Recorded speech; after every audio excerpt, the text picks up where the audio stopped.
안녕하십니까? 인천 부평에 사는 69 김순희입니다. 오늘 여러분께 제 이야기를 들려드리려고 합니다. 긴 이야기가 될 텐데요. 끝까지 들어주신다면 감사하겠습니다. 남편을 떠나보낸 지 10년이 지났습니다. 당시에는 정말 세상이 무너지는 것 같았어요. 40년을 함께 산 반쪽이 떠나니까 어떻게 살아야 할지 막막했죠. 하지만 시간이 약이라고 하듯이 조금씩 혼자만의 생활에 익숙해졌습니다. 다행히 경제적으로는 큰 걱정이 없었어요. 공무원으로 30년을 일해서 매달 180만 원의 연금이 나오고 은행에 6,500만 원 정도 예금도 있었거든요. 그리고 무엇보다 제가 살고 있던 부평의 아파트가 지금 시세로 4억 원 정도 되니까 혼자 살기에는 충분했죠. 아들 태식이는 올해 43살인데 중견기업에서 차장으로 일하고 있어요. 며느리 지혜는 40살이고 전업주부입니다. 결혼한 지 15년 됐는데 아이는 없어요. 처음에는 둘이 좋다고 하길래 괜찮다 했는데 나중에 알고 보니 며느리 쪽에 문제가 있더라고요. 하지만 그런 건 별로 중요하지 않았어요. 아들이 행복하면 그만이니까요.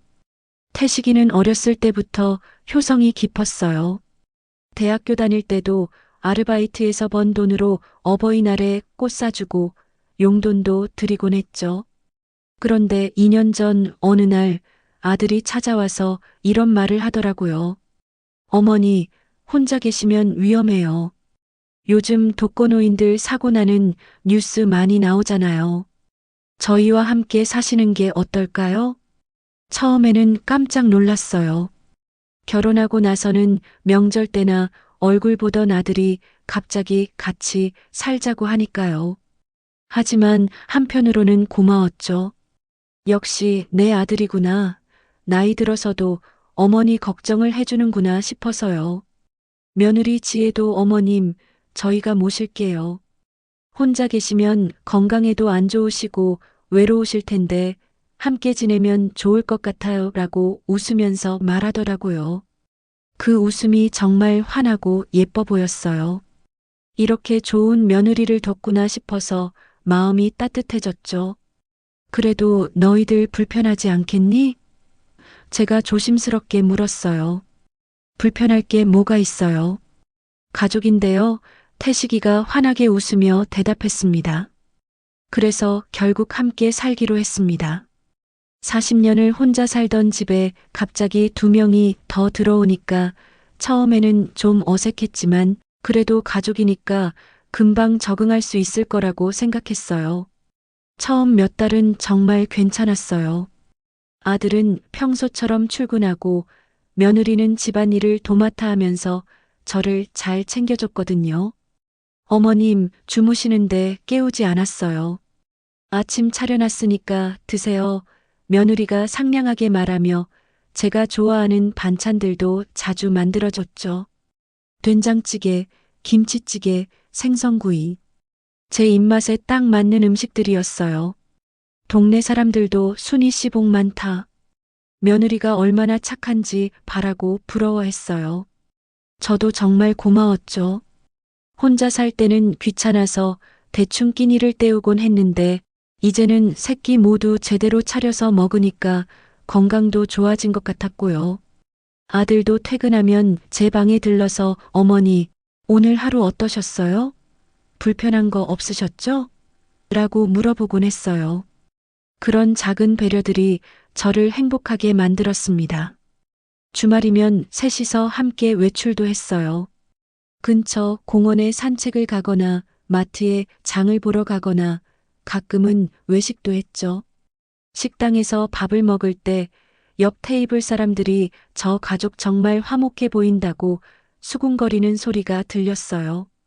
그럴 때마다 가슴이 뿌듯했습니다. 어머니, 이거 드셔보세요. 맛있어요.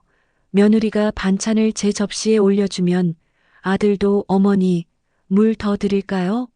라고 물어봤어요. 정말 꿈 같은 날들이었습니다.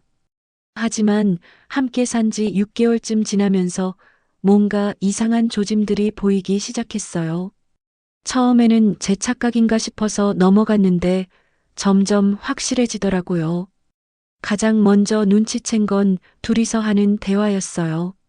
제가 방에 있을 때나 화장실에 갔을 때 거실에서 작은 목소리로 뭔가 이야기를 하는 거예요.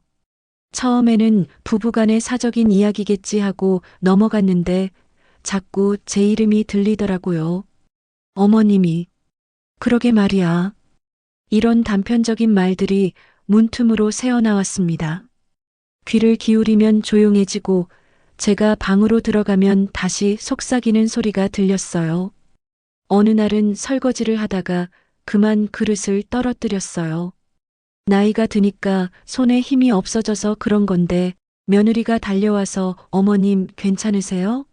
다치지는 않으셨죠? 라고 걱정해 주는 것 같았어요. 그런데 그날 밤 들은 대화는 충격적이었죠. 여보, 어머님이 요즘 자꾸 물건을 떨어뜨리시는데 괜찮을까요? 며느리의 목소리였어요. 왜? 그냥 나이가 들어서 그런 거 아니야? 아들이 대답했습니다. 그런 게 아니라 혹시 치매 초기 증상은 아닐까요? 인터넷에서 봤는데 치매 걸리면 손에서 물건을 자주 떨어뜨린다고 하더라고요. 그때는 며느리가 내 건강을 걱정해 주는구나 싶어서 오히려 고마웠어요. 하지만 그 뒤로 며느리의 태도가 조금씩 바뀌기 시작했죠. 예를 들어서 제가 내 안경이 어디 갔지? 라고 하면 어머님 방금 전에 드렸잖아요. 벌써 잊으셨어요? 라고 말하는 거예요. 분명히 안 받았는데도 그렇게 말하니까 제가 헷갈리더라고요. 그리고 제가 평소에 두던 곳에 물건이 없으면 어머님 또 엉뚱한 곳에 두셨네요. 여기 있어요 라고 하면서 전혀 다른 곳에서 찾아주는 거예요. 저는 분명히 그곳에 두지 않았는데 말이죠. 처음에는 정말로 제가 깜빡했나 싶어서 혼란스러웠어요. 나이가 들면 기억력이 떨어진다고 하니까 혹시 정말 저에게 문제가 있는 건 아닌가 걱정이 되기 시작했죠. 며느리는 점점 더 자주 이런 말을 했어요. 어머님, 아까 같은 질문하셨잖아요. 어머님, 그건 어제 말씀드렸는데요. 어머님, 잊으셨어요? 그럴 때마다 제 머릿속이 하얘졌어요. 정말 제가 같은 말을 했나? 정말 잊어버린 걸까? 자신감이 점점 없어지고 뭔가 말을 할 때마다 조심스러워졌습니다. 아들도 가끔 이상한 말을 했어요. 어머니, 요즘 자꾸 같은 말씀하시네요. 괜찮으세요? 어머니, 기억력 검사 한번 받아보시는 게 어떨까요? 그런 말을 들을 때마다 가슴이 철렁했어요. 혹시 정말 제게 치매가 오는 건 아닐까? 그런 두려움이 점점 커져갔습니다. 하지만 제 인생을 완전히 바꿔놓을 그 순간이 곧 찾아왔습니다. 그날 밤은 정말 우연이었어요. 잠이 오지 않아서 물을 마시려고 부엌으로 나갔다가 거실에서 들려오는 아들과 며느리의 대화를 듣게 된 거였죠. 저는 부엌 입구에서 얼어붙었습니다. 그들은 제가 방에서 자고 있다고 생각하고 작은 목소리로 이야기하고 있었어요. 여보, 어머님을 어떻게 하면 좋을까요? 이렇게 계속 같이 살 수는 없잖아요. 며느리의 목소리였습니다. 왜? 엄마가 뭘 잘못했다고? 아들이 물었어요. 그런 게 아니라 솔직히 말하면 답답해요. 우리끼리 지내고 싶은데 항상 어머님 눈치를 봐야 하고 친구들 초대하기도 어렵고요. 그 순간 제 심장이 쿵하고 떨어지는 것 같았어요. 그동안 저를 위한다고 걱정된다고 했던 말들이 모두 거짓말이었던 거죠. 하지만 이건 시작에 불과했어요. 며느리가 계속 말을 이어갔거든요. 그리고 솔직히 말하면 어머님 재산 때문에도 그래요. 아파트 가격이 계속 오르고 있는데 나중에 어머님이 갑자기 돌아가시면 상속세도 내야 하잖아요. 미리미리 준비를 해야 하는 게 아닐까요? 제 다리가 후들거렸습니다. 재산? 상속세? 제가 살아있는데 벌써 그런 계산을 하고 있다니. 아들도 맞장구를 쳤어요. 맞아. 엄마도 이제 일흔이 다 되었으니까. 그런데 어떻게 하지? 엄마는 아직 건강하시잖아. 요양원 보내는 방법이 있어요. 며느리가 냉정하게 말했습니다. 뭐? 엄마는 아직 건강하신데 요양원에서 받아줄까? 방법이 있어요. 치매가 있는 것처럼 만들면 돼요. 그게 가능해? 가능해요. 제가 인터넷에서 찾아봤는데 치매 진단은 대부분 가족들의 증언에 의존한다고 하더라고요. 의사들도 객관적인 검사만으로는 한계가 있어서 보호자의 말을 많이 참고한대요. 저는 그 자리에서 온몸이 얼어붙는 느낌이었어요. 제가 믿고 의지했던 아들과 며느리가 저를 속여서 요양원에 보내려고 계획하고 있다니요. 구체적으로 어떻게 하는데? 아들이 물었어요. 간단해요. 어머님이 같은 질문을 반복한다고 하고 물건을 어디 뒀는지 기억 못한다고 하고 가끔 밤에 돌아다닌다고 하면 돼요. 그리고 실제로 그런 상황을 만들 수도 있고요. 어떻게? 어머님한테 같은 질문을 계속 물어보는 거예요. 그러면 어머님도 답답해서 아까 말했잖아 라고 하실 텐데 그때 어머님 처음 물어보는 거예요 라고 하면 되죠. 그리고 어머님 물건들을 살짝 다른 곳에 두면 어머님이 찾지 못하니까 기억력에 문제가 있는 것처럼 보이잖아요. 정말 치밀하고 악랄한 계획이었어요.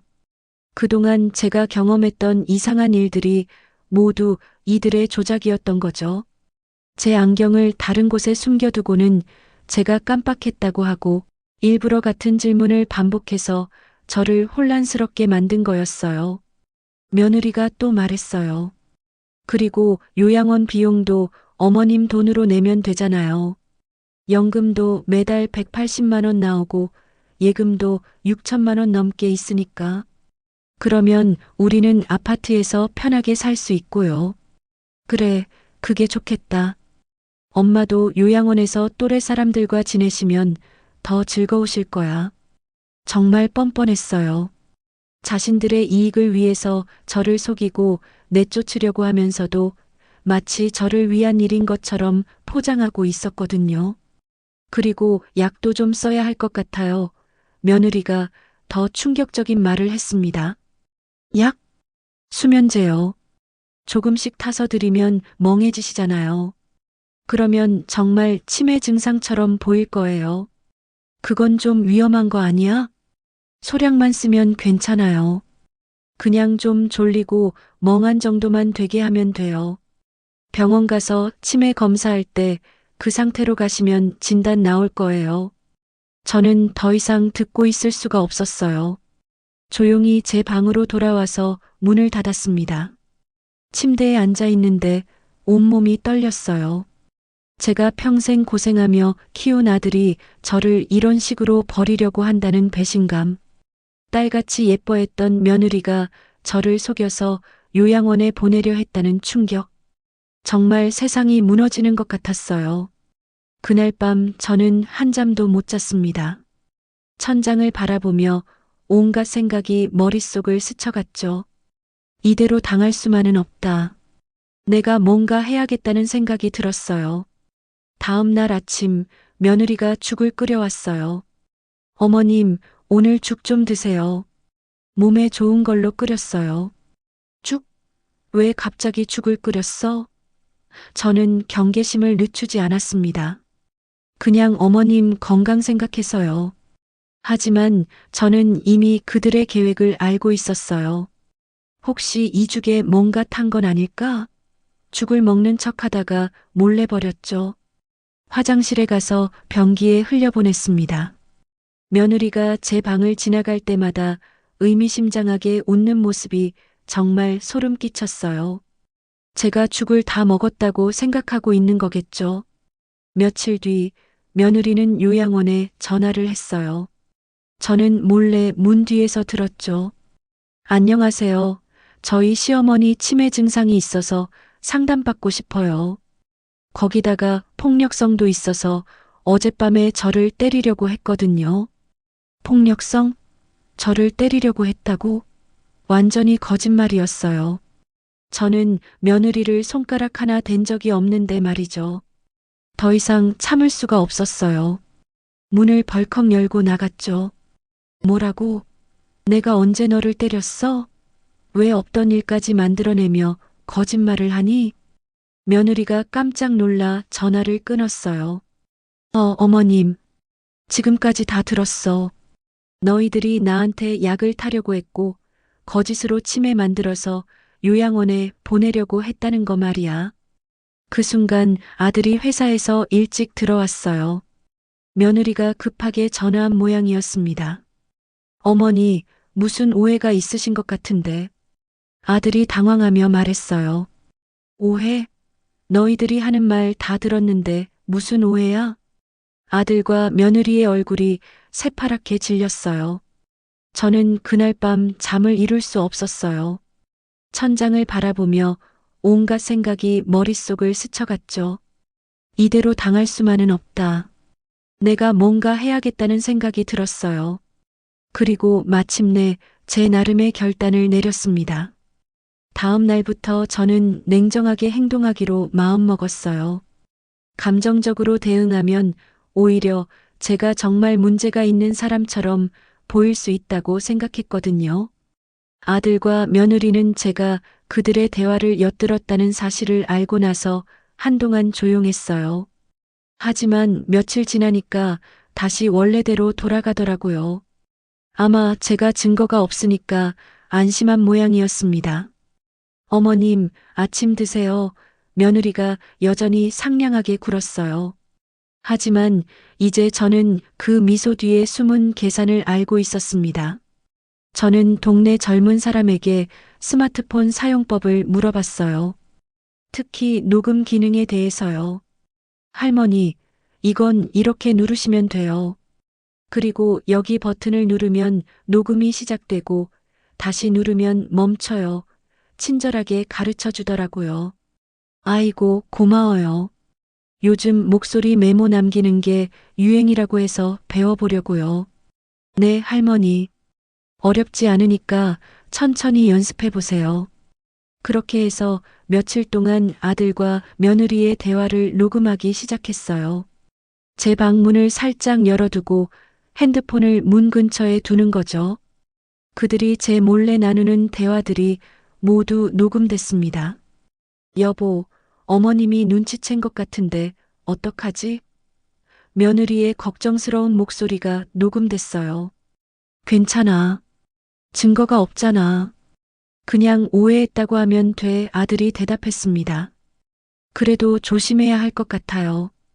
당분간은 조용히 있다가 나중에 다시 시도하죠. 응, 그게 좋겠어. 어차피 엄마 나이가 있으니까 조금만 기다리면. 정말 소름 끼치는 대화였어요. 하지만 저는 냉정하게 녹음 버튼을 눌렀습니다. 또 다른 날에는 이런 대화도 녹음했어요. 여보, 요양원 상담 다시 받아봤어요. 치매 진단서만 있으면 바로 입소 가능하대요. 비용은 월 150만 원 정도. 어머님 연금으로 충분히 가능해요. 그리고 남는 돈이랑 예금은 우리가 관리하면 되고요. 아파트는 당연히 우리가 살아야죠. 어머님 명의로 되어 있지만 요양원 계약할 때 후견인 지정하면 우리가 관리할 수 있대요. 모든 계획이 치밀하게 짜여 있었어요. 저를 요양원에 보내고 제 재산을 관리하고 아파트에서 편하게 살겠다는 거였죠. 며칠 후에는 더 구체적인 대화도 들었습니다. 약은 어떻게 구할 건데?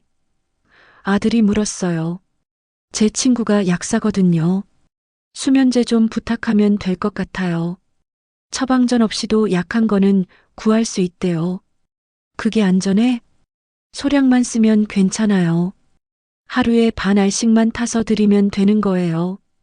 그러면 자꾸 졸리시고 멍하시겠죠.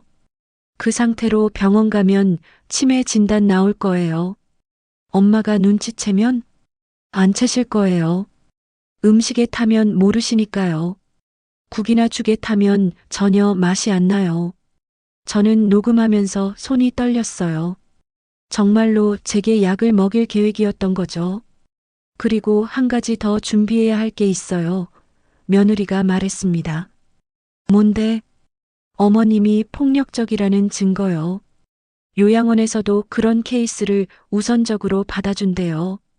하지만 엄마는 그런 분이 아니잖아. 만들면 되죠.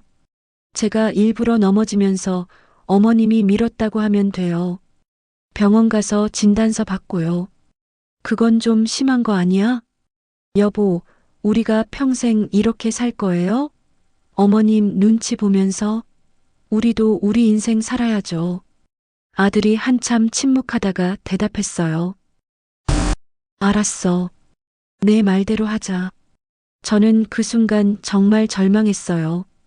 아들마저도 완전히 며느리 편이 된 거죠. 며칠 동안 더 녹음을 계속했습니다. 그들이 요양원 팸플릿을 모아두고 비교하는 것, 제 통장 잔고를 몰래 확인하는 것, 심지어 변호사 상담까지 받은 것까지 모두 녹음했어요. 후견인 지정은 어떻게 하나요?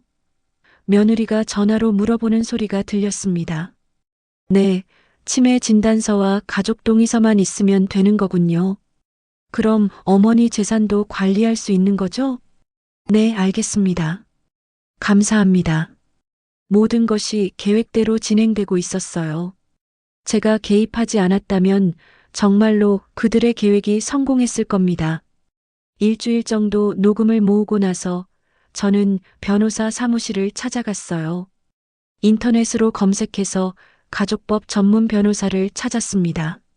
어서 오세요, 할머님. 무슨 일로 오셨나요?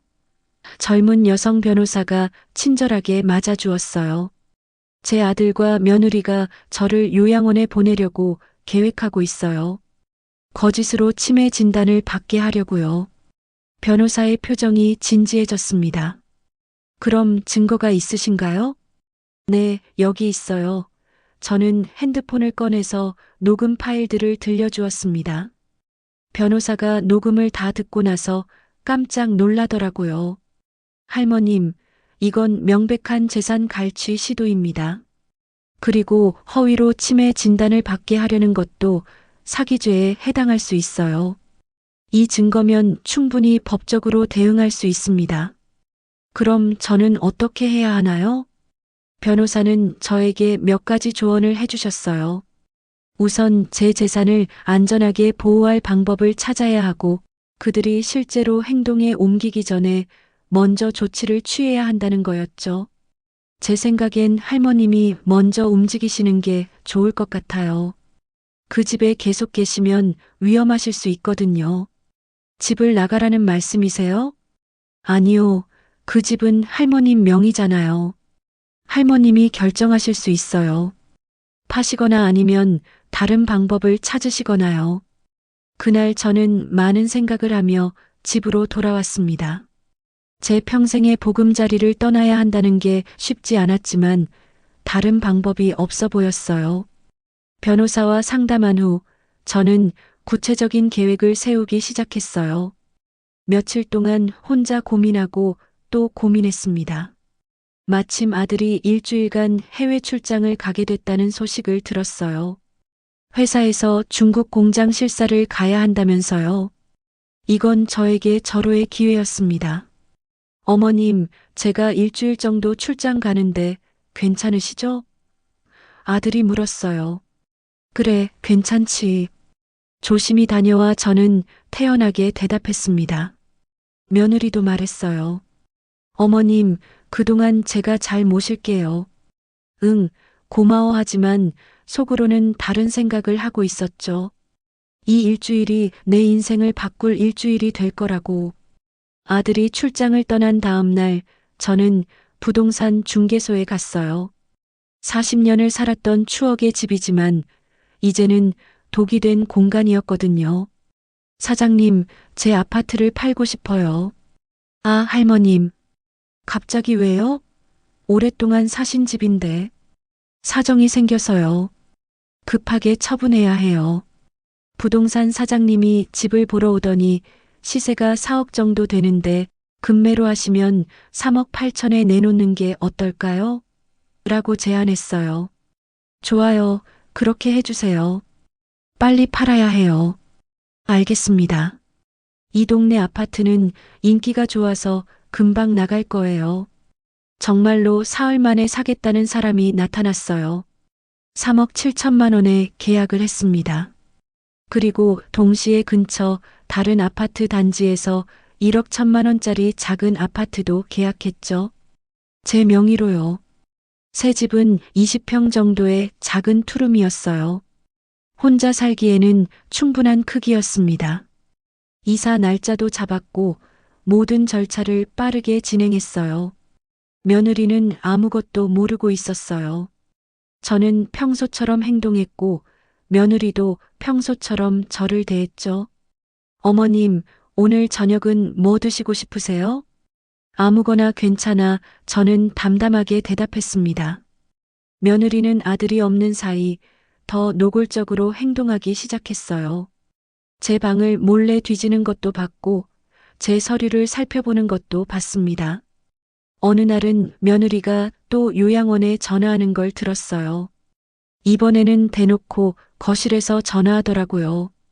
저는 방에서 문을 살짝 열고 녹음했습니다. 안녕하세요. 치매 초기 증상이 있는 시어머님 입소에 대해서 상담받고 싶은데요. 네, 70살이세요. 경제적으로는 문제 없어요. 연금도 나오고 예금도 있어서요. 그날 정말 분노가 치밀어 올랐어요. 하지만 참았죠. 곧 모든 게 끝날 테니까요. 또 다른 날에는 며느리가 제 통장을 몰래 사진 찍는 걸 봤어요. 제가 화장실에 간 사이 제 방에 들어가서 서랍을 뒤지고 통장을 꺼내서 핸드폰으로 사진을 찍더라고요. 저는 일부러 화장실에서 나오지 않고 기다렸습니다. 며느리가 통장을 제자리에 두고 나간 후에야 나왔죠. 그리고 그 장면도 제 방에 몰래 설치한 핸드폰으로 촬영했습니다. 이사를 나흘 앞두고 저는 중요한 결정을 더 했어요. 아들의 회사에 연락하기로 한 거죠. 안녕하세요. 저는 차장님의 어머니 김순희입니다. 중요한 얘기가 있어서 연락드렸는데요. 아, 안녕하세요. 태식 차장님 어머니시군요. 무슨 일이시죠? 인사팀 직원이 물었어요. 제 아들이 저를 속여서 요양원에 보내려고 하고 있어요. 거짓으로 치매 진단을 받게 하고 제 재산을 빼앗으려고 계획하고 있습니다. 증거도 있어요. 인사팀 직원은 처음에 믿기 어렵다는 반응이었어요. 하지만 제가 녹음 파일을 이메일로 보내드리겠다고 하니까 진지하게 들어주더라고요. 할머님, 정말 심각한 문제네요. 저희 회사에서는 직원의 개인적인 일이라도 이런 도덕적 문제는 간과할 수 없습니다. 내부 검토를 거쳐서 적절한 조치를 취하겠습니다. 감사합니다. 전화를 끊고 나서 저는 한숨을 내쉬었어요. 이제 돌아올 수 없는 강을 건넌 거죠. 이사 이틀 전 아들이 출장에서 돌아온다는 연락이 왔어요. 하지만 제 계획은 그 전에 실행될 예정이었습니다. 며느리, 내일 친구들이랑 하루 여행 다녀올게. 네. 어머님이 여행을요? 며느리가 놀라며 물었어요. 응, 오랜만에 친구들이 만나자고 해서 1박 2일로 다녀올게. 그러세요? 조심히 다녀오세요. 며느리는 오히려 좋아하는 것 같았어요. 하루 동안 제가 없으니까 자유롭게 지낼 수 있다고 생각한 거겠죠. 다음 날 아침 저는 큰 가방을 들고 집을 나섰어요. 여행 가는 것처럼 보이도록 말이죠. 하지만 실제로는 이사업체와 만나기 위해서였습니다. 며느리가 출근했다는 확인을 받고 이사업체 트럭이 도착했어요. 준비된 직원들이 빠르게 짐을 싸기 시작했습니다. 40년간의 추억이 담긴 물건들을 하나하나 박스에 담으면서 저는 복잡한 심정이었어요. 남편과 함께 이 집에서 신혼생활을 시작했고 아들을 키웠고 남편을 떠나보내기도 했거든요. 하지만 이제는 떠나야 할 때였습니다. 더 이상 이곳은 제게 안전한 곳이 아니었으니까요. 이사는 생각보다 빨리 끝났어요. 전문 업체라 그런지 4시간 만에 모든 짐이 새 집으로 옮겨졌습니다. 새 집은 정말 작았어요. 20평 투룸이라 이전 집의 절반도 안 되는 크기였죠. 하지만 깨끗하고 햇볕도 잘 들어서 나쁘지 않았어요. 무엇보다 이제는 누구 눈치도 보지 않고 제가 원하는 대로 살 수 있는 공간이었죠. 짐 정리를 하면서 옛날 사진들을 봤어요. 아들이 어렸을 때 찍은 사진들. 그때는 정말 순수하고 착한 아이였는데 언제부터 이렇게 변한 걸까요? 오후 늦게 짐 정리를 마치고 저는 옛 동네 이웃들에게 전화했어요. 40년 동안 정들었던 분들에게 제대로 된 인사도 없이 떠날 수는 없었거든요. 순희 씨, 갑자기 이사를 간다니 무슨 일이에요? 옆집 박 씨 아주머니가 놀라며 물었어요. 사실은요. 저는 그동안 있었던 일들을 솔직하게 털어놨어요. 아들과 며느리가 어떻게 저를 속이려고 했는지, 제 재산을 노리고 있었는지 다 말해줬죠. 어머, 그런 일이 있었어요? 태식이가 그렇게 효자인 줄 알았는데, 지혜도 그렇게 착해 보이던데, 사람은 정말 모르는 거네요. 순희 씨, 정말 잘하셨어요. 그런 상황에서 가만히 있었으면 큰일 날 뻔했어요.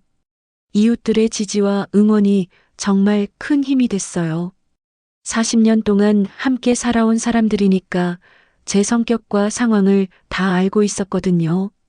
그날 저녁 며느리한테서 전화가 왔어요. 어머님, 어디 계세요? 집에 안 들어오시네요. 여행 간다고 했잖아. 저는 담담하게 대답했습니다. 네, 그런데 밤 늦었는데 혹시 어디서 주무시는 거예요? 친구 집에서 자고 내일 들어갈게. 아, 네. 조심하세요. 전화를 끊고 웃음이 나왔어요. 며느리는 아직 아무것도 모르고 있는 거죠. 다음 날 아침 아들이 출장에서 돌아왔어요.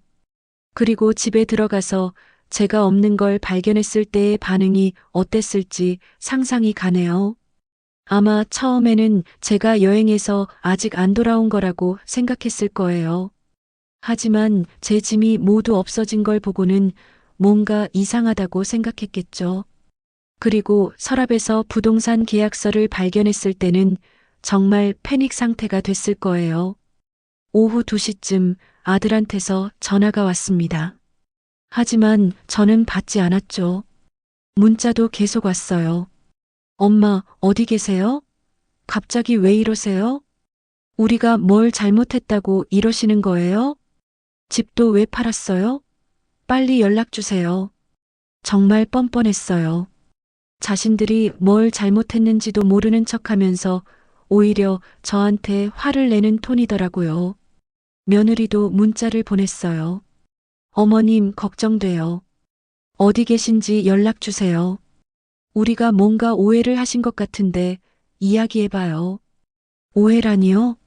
제가 그들의 대화를 직접 들었는데 무슨 오해냐는 거죠? 그 뒤로도 계속 전화와 문자가 왔지만 저는 일절 받지 않았어요. 대신 변호사님을 통해서 연락하라고 문자로만 알려줬죠. 앞으로 모든 연락은 변호사를 통해서 하시기 바랍니다. 변호사 사무실 전화번호는 다음과 같습니다. 며칠 후 변호사님한테서 연락이 왔어요. 할머님, 아드님이 저한테 연락했어요.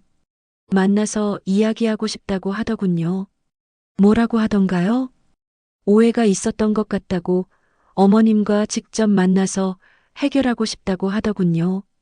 그리고 집한 돈도 돌려받을 수 있는지 물어보더라고요. 정말 어이가 없었어요. 아직도 상황 파악을 못하고 있더라고요. 변호사님, 제가 제 집을 판 게 뭐가 문제가 되나요? 물론 아무 문제 없습니다. 할머님 명의의 재산을 할머님이 처분하신 거니까요.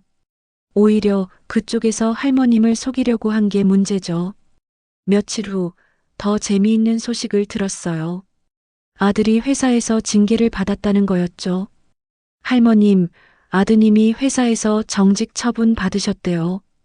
그리고 승진도 취소됐다고 합니다. 회사에서도 녹음 파일을 듣고 충격을 받았나 봐요.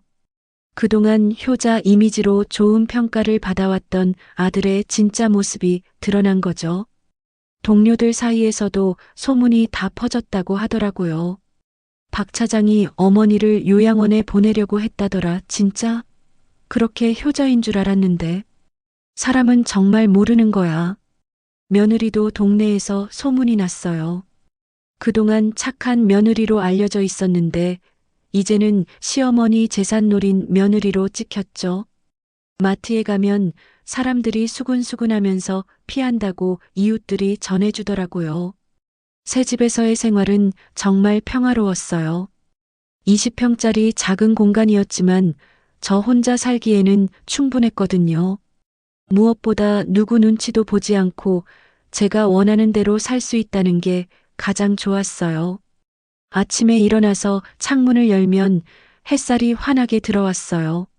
전에는 아들 부부 때문에 늘 조심스럽게 살았는데 이제는 제가 원하는 시간에 일어나고 원하는 걸 먹고 원하는 프로그램을 볼 수 있었죠. 경제적으로도 여유가 생겼어요. 집을 판 돈에서 새 집값을 빼고 나니까 2억 6천만 원이 남았거든요. 기존에 있던 6,500만 원과 합치면 3억 2,500만 원 정도 됐죠. 이걸 은행에 정기예금으로 넣어두니까 매달 이자만 300만 원 넘게 나왔어요. 거기에 연금 180만 원까지 합하면 매달 500만 원 가까이 되니까 혼자 살기에는 너무 넉넉했어요.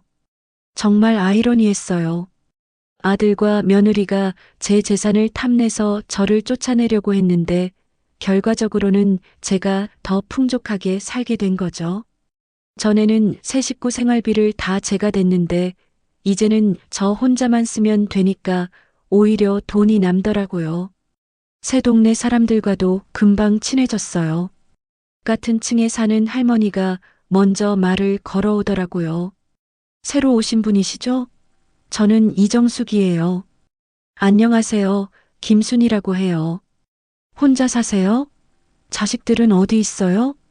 처음에는 어떻게 대답해야 할지 망설였는데 그냥 솔직하게 말했어요. 아들이 있긴 한데 사정이 복잡해서 따로 살게 됐어요. 아, 그런 일이 있으셨군요. 요즘 그런 경우가 많아요.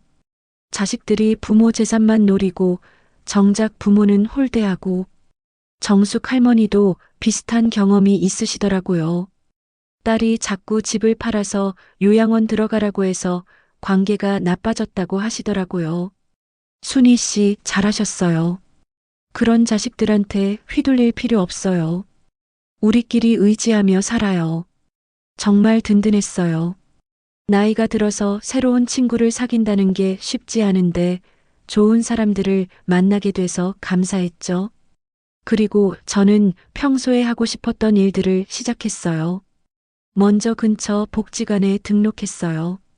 거기서 노래교실, 그림교실, 요가교실 같은 프로그램들을 운영하더라고요.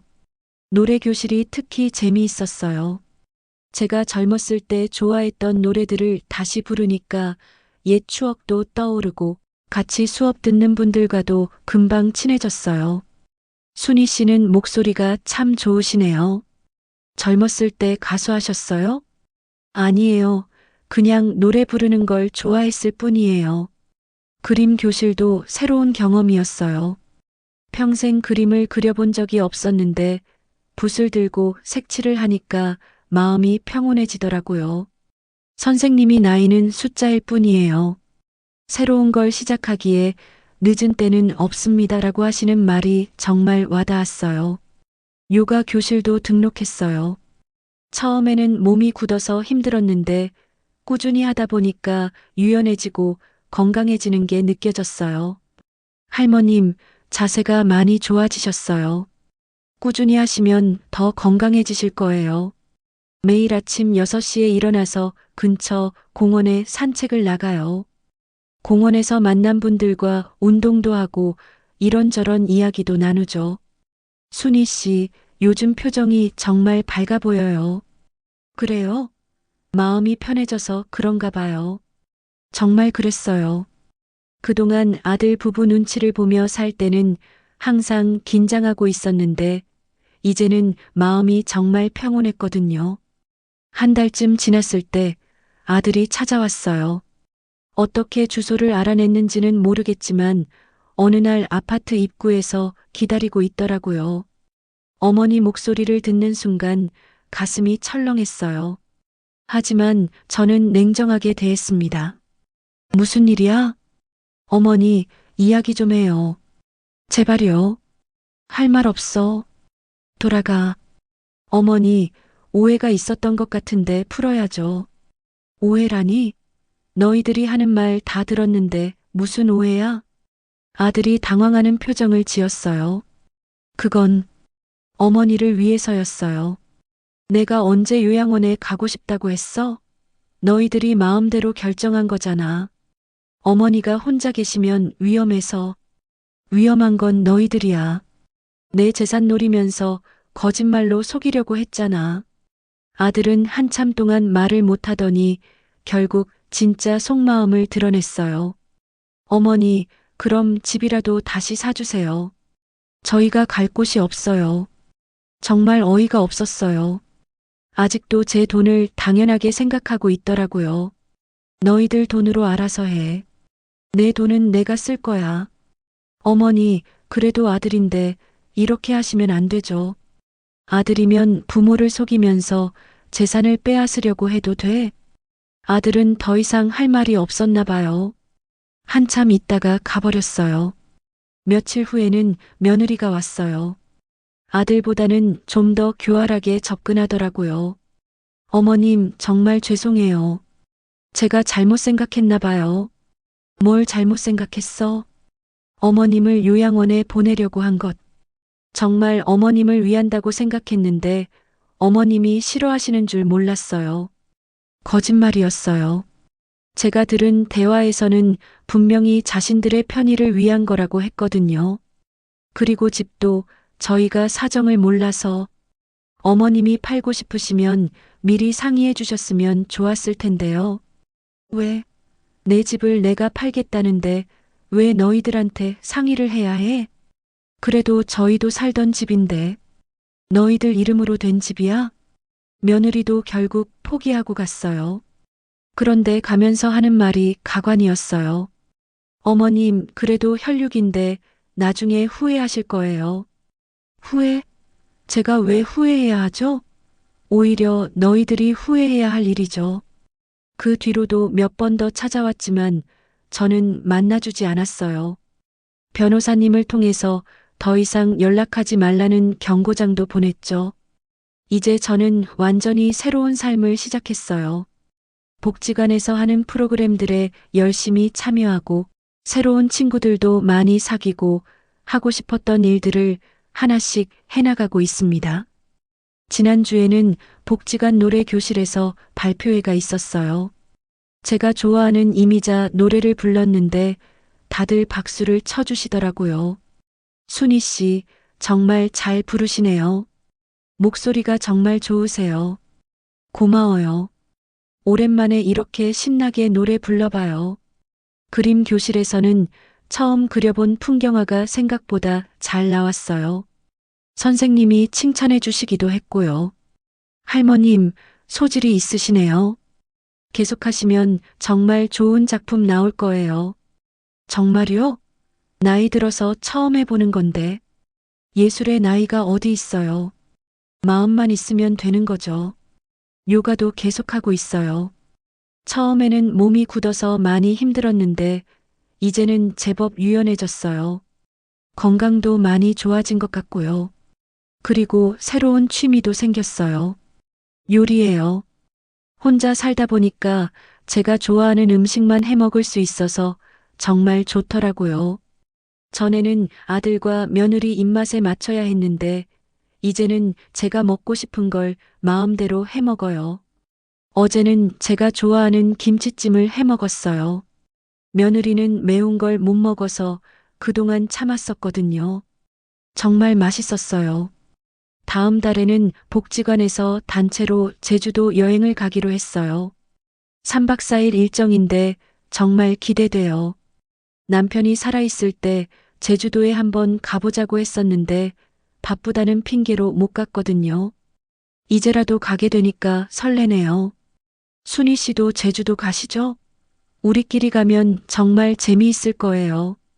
그럼요, 당연히 가야죠. 평생 못 가봤는데 이번 기회에 꼭 가보고 싶어요. 경제적으로도 정말 여유가 많아요. 매달 500만 원 가까이 되는 수입이 있으니까 가끔 맛있는 것도 사 먹고 옷도 사고 여행도 다닐 수 있어요. 지난주에는 백화점에 가서 예쁜 옷을 몇 벌 샀어요. 전에는 아들 부부 눈치 보느라 제 옷은 거의 안 샀었는데 이제는 마음껏 살 수 있어요. 할머님, 이 옷 정말 잘 어울리세요. 색깔도 밝고 좋아요. 그래요? 오랜만에 새 옷 사는 건데 많이 사 입으세요. 할머님 연세에 이렇게 옷 잘 입으시는 분 드물어요. 아들과 며느리는 아직도 가끔 연락을 시도해요.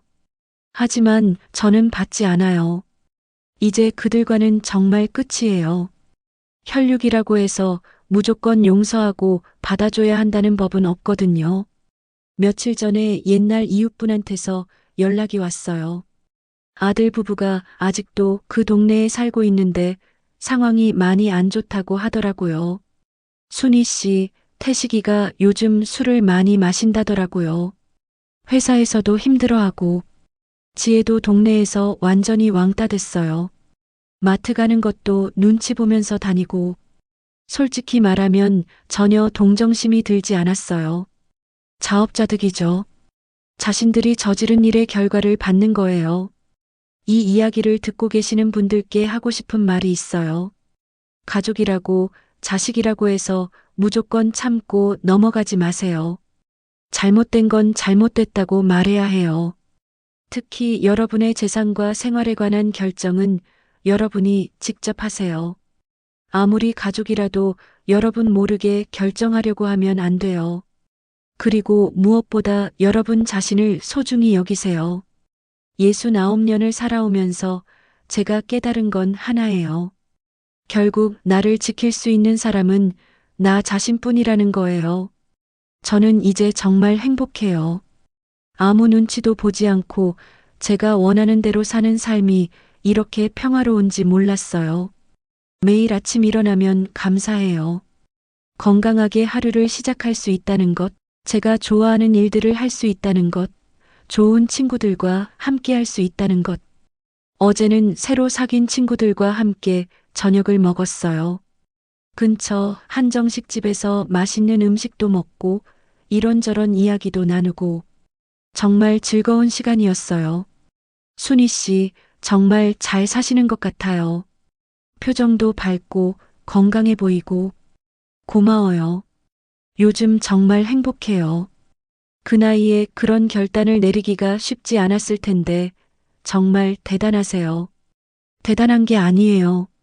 그냥 제 자신을 지키려고 했을 뿐이에요. 여러분도 만약 부당한 대우를 받고 있다면 꼭 목소리를 내세요. 나이가 들었다고 해서, 여자라고 해서, 약하다고 해서 참아야 하는 건 아니에요. 우리에게도 행복할 권리가 있어요. 존중받을 권리가 있어요. 우리 자신의 삶을 살 권리가 있어요. 저는 69 나이에 새로운 인생을 시작했어요. 늦었다고 생각하지 않아요. 오히려 이제라도 시작할 수 있어서 감사해요. 남은 인생, 저는 저를 위해 살 거예요. 누구 눈치도 보지 않고 제가 하고 싶은 일들을 하면서 제가 만나고 싶은 사람들을 만나면서 말이에요. 여러분도 용기 내세요. 변화는 두렵지만 변화 후의 삶은 정말 아름답습니다. 저처럼 말이에요. 긴 이야기 들어주셔서 감사합니다. 이것이 제 김순희의 이야기입니다. 69년을 살아온 한 여자의 그리고 이제야 진정한 자유를 찾은 한 사람의 이야기입니다.